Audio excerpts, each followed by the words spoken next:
Good morning, folks. Welcome back to the channel. Today we are headed on another road trip, leaving from Omaha, Nebraska, driving a little bit over 1,400 miles west to Bonners Ferry, Idaho. That general area anyway, where we're going to be doing some bear hunting for the next week. So we'll be driving the Ridgeline, of course, and I've got the two boys in back, Mako and Blue, and Sarah's just in the store grabbing something right now, but she's joining us as well, so should be a great time. We've got the truck loaded up pretty good. Really nothing in the cab, but the box is full. I've got a really big cooler in there. It's a 145. So that takes up a fair amount of the space in the box. But I had to get something that was big enough for a bear if we end up harvesting one. But we've got everything loaded up, and I think we're ready to rock once we get Sarah back. So thank you guys for joining the video, and I hope you enjoy it.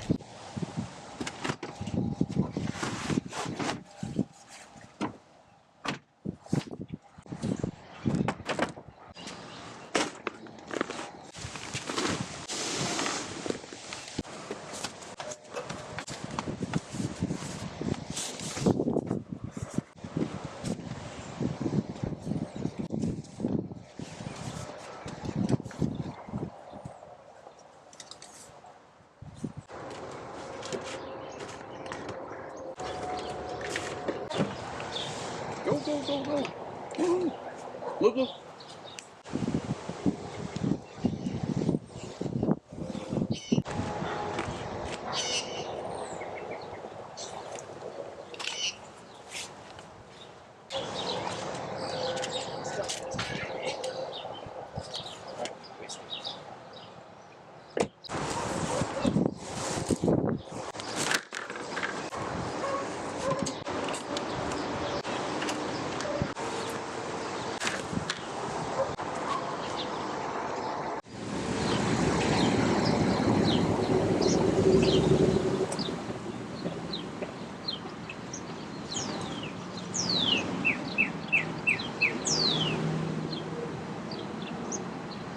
When we mapped our route to Idaho from Nebraska, there was a wind advisory on our route, and it has been insanely windy.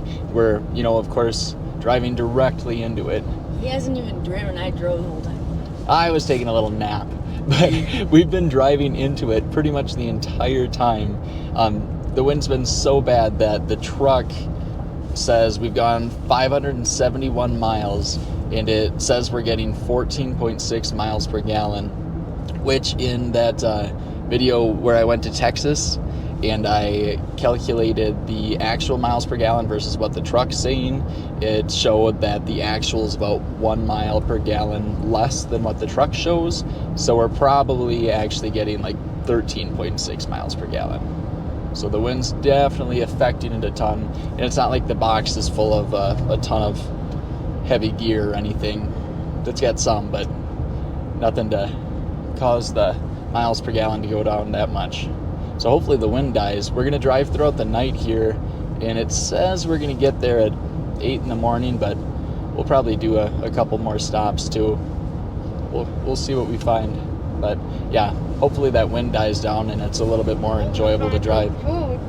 And find some food, yeah. And the wind's also throwing us all over the road. It's kind of difficult to stay in between the lines. So we've made it all the way to Montana. We're past Billings by quite a ways. We've only got 303 miles until we're to our destination.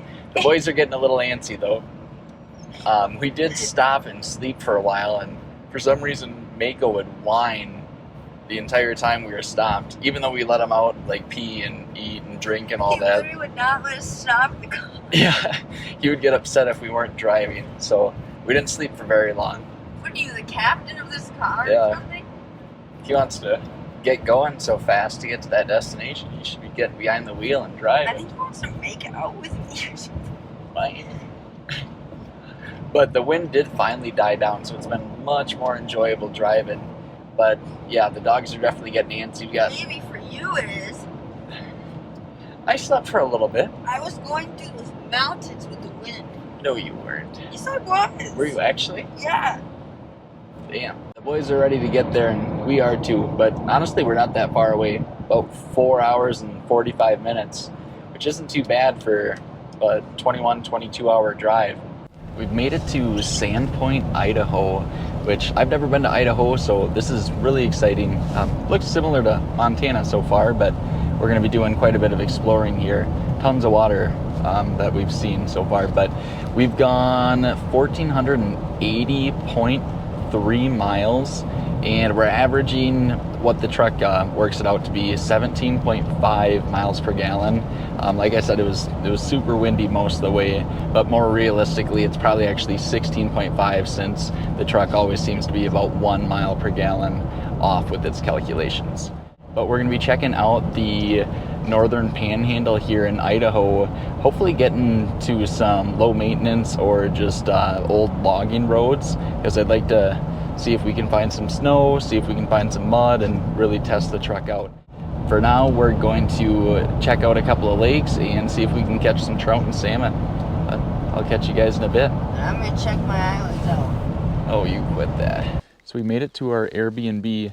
We're gonna be staying here for 4 nights. I'm gonna be staying here for 2. I'm gonna be in the woods or in the mountains for 2 of the nights, but Sarah will stay here with the dogs. And then we'll be at another Airbnb for another 4. And then I'll probably be in the woods for a few more. But we're gonna check out the house, get stuff unloaded, and yeah, get a plan ready for tomorrow for some fishing and hunting. Well, that didn't go real well.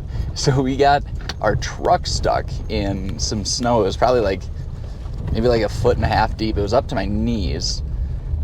Just on the road. We were like 3/4 of the way up to our parking spot where we're gonna start hiking from.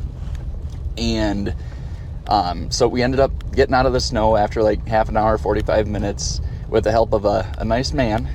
Thank you, Homer. And we drove back to where we weren't going to get stuck like at night when we went back home. Just want to make sure we're safe that way.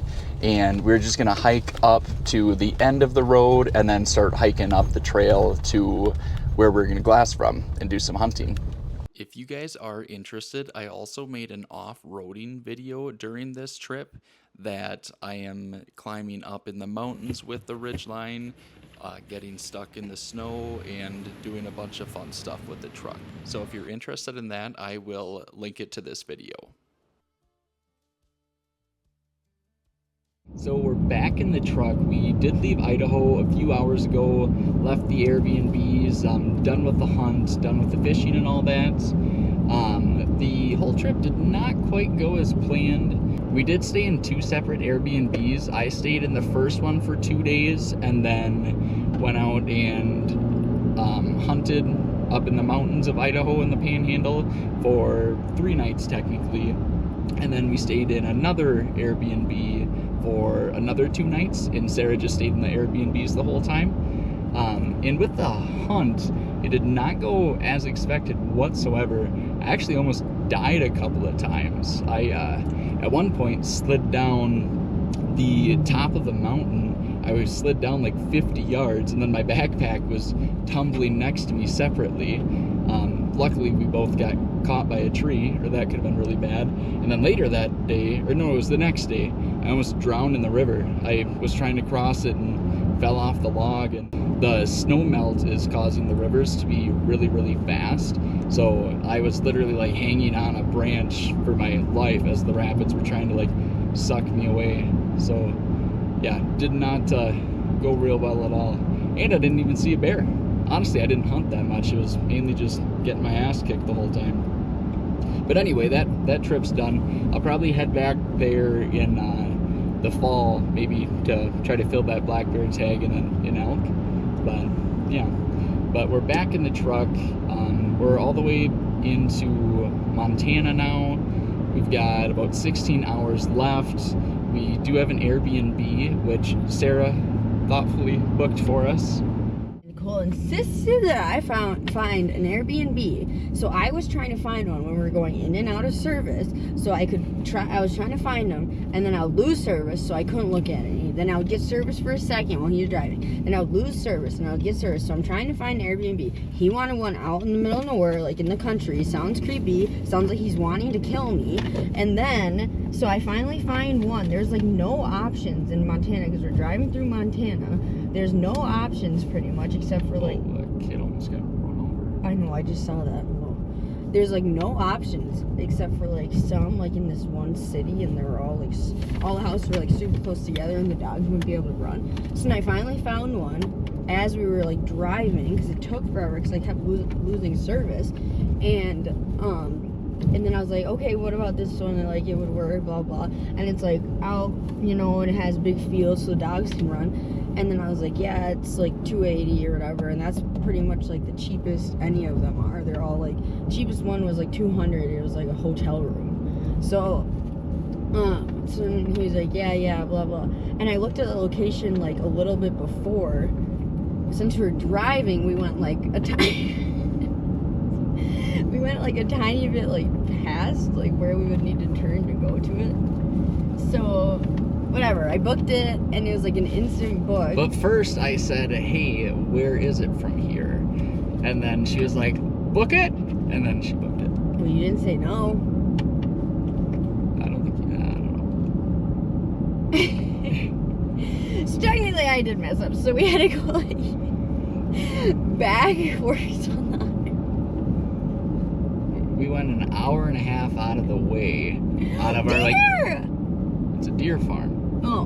We went an hour and a half out of the way, one way, and our like 22-hour drive, and then we've got to drive an extra hour and a half tomorrow.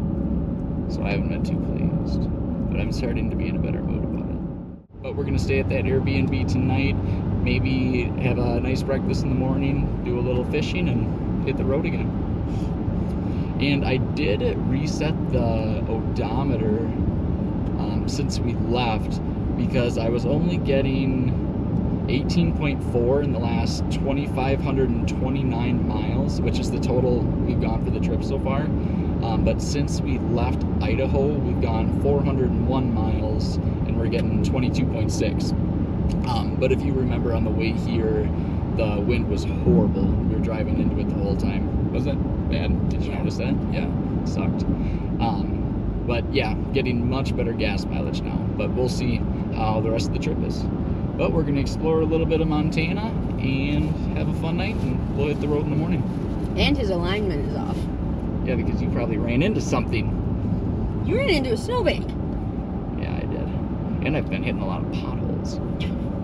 When we finally made it back home to Nebraska, we drove over 3,645 miles.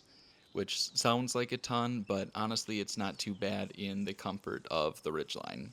We averaged 18.9 miles per gallon for the entire trip, but just on the drive from Idaho back to Nebraska, we went 1,517.7 miles and got much better gas mileage at 20.8 miles per gallon. So that wind definitely made a very large difference. Thank you guys so much for watching another video, and I look forward to seeing you in the next one.